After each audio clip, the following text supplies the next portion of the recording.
একবার একজন মহানুভব ব্যক্তি তার বাগানে একটি ডিম দেখতে পেলেন। তিনি দেখতে পেলেন প্রজাপতিটি নিজের গুটি থেকে বের হওয়ার জন্য অনেক চেষ্টা করছে, কিন্তু বের হতে পারছে না। সদ্য জন্মানো প্রজাপতিটি অনেক চেষ্টা এবং পরিশ্রম করছে, কিন্তু যে ডিম বা গুটি থেকে সে জন্মাচ্ছিল সেটি থেকে সে তার শরীরের বাকি অংশ বের করতে পারছে না।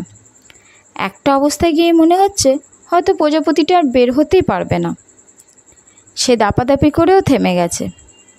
এই দৃশ্য দেখে লোকটির অনেক মায়া হলো এবং সে গিয়ে গুটির বাকি অংশটি এটি কাঁচি দিয়ে কেটে প্রজাপতিটিকে বের করে ফেলল।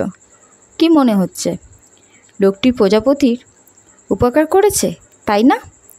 আসলে আপাত দৃষ্টিতে এটি উপকার মনে হলেও প্রজাপতিটির সবচেয়ে বড় ক্ষতিটি হয়েছে লোকটির কারণে। প্রজাপতিটি গুটি থেকে বের হয়ে আসার জন্য যে চেষ্টাটি করছিল তাতে প্রজাপতিটির শরীর আগামী দিনে চ্যালেঞ্জ নেওয়ার জন্য প্রস্তুত হচ্ছিল।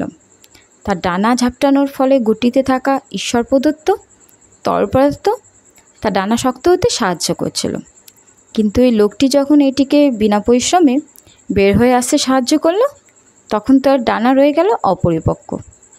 প্রজাপতিটি এর বাকি জীবনে কখনো ঠিকমতো উঠতেই পারেনি, কারণ তার ডানা ওড়ার জন্য যথেষ্ট মজবুত ছিল না।